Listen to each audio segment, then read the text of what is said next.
Ce matin, je suis un peu triste. Un peu triste parce que, vous voyez, ce docteur Marseillais, je l'adore.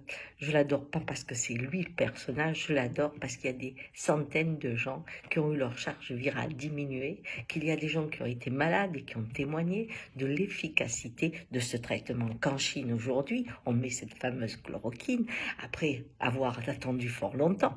Et là, on arrive à faire à une petite échelle, ce que le monde dans son ensemble fait. Je vous raconte l'histoire. En fait, vous partez d'un fait réel.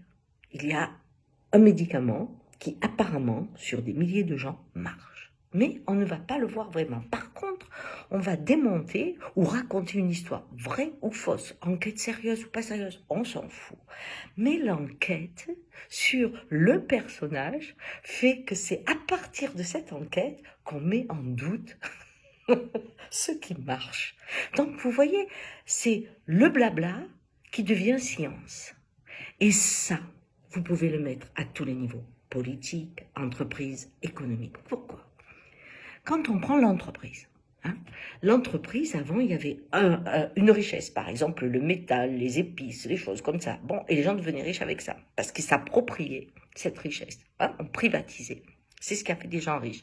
Après, ils ont compris, ils ont utilisé des gens qui n'étaient pas très riches, qui étaient plutôt pauvres, mais qui avaient des idées, et ces produits ont été transformés. Et là, ils sont devenus très riches, avec la transformation du produit. Et aujourd'hui, on rentre dans l'ère que je vais appeler du Dr. Woke. C'est-à-dire que le produit, c'est pas très important.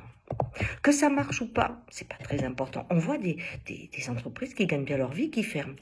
Pourquoi ? En fait, ce qui compte, c'est l'histoire.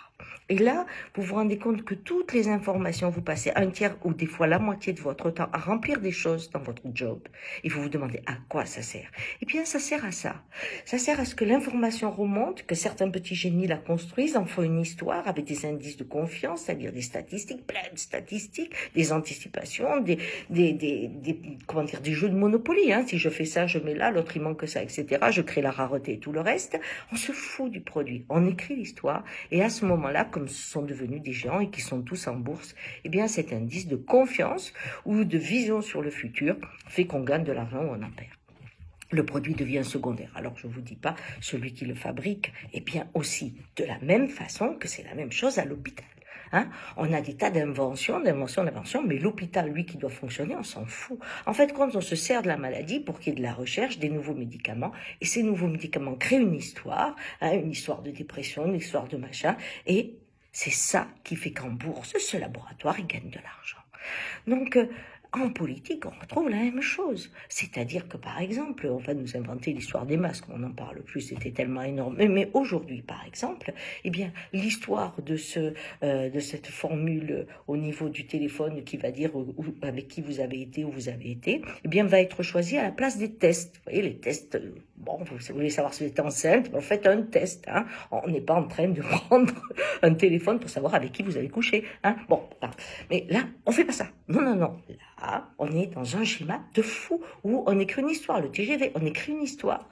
Et on ne va plus vers le réel. Alors que ce confinement, je l'espère, va nous ramener vers le réel. Parce que le réel, c'est de savoir de quoi réellement le monde a besoin pour exister dans la chaîne du vivant.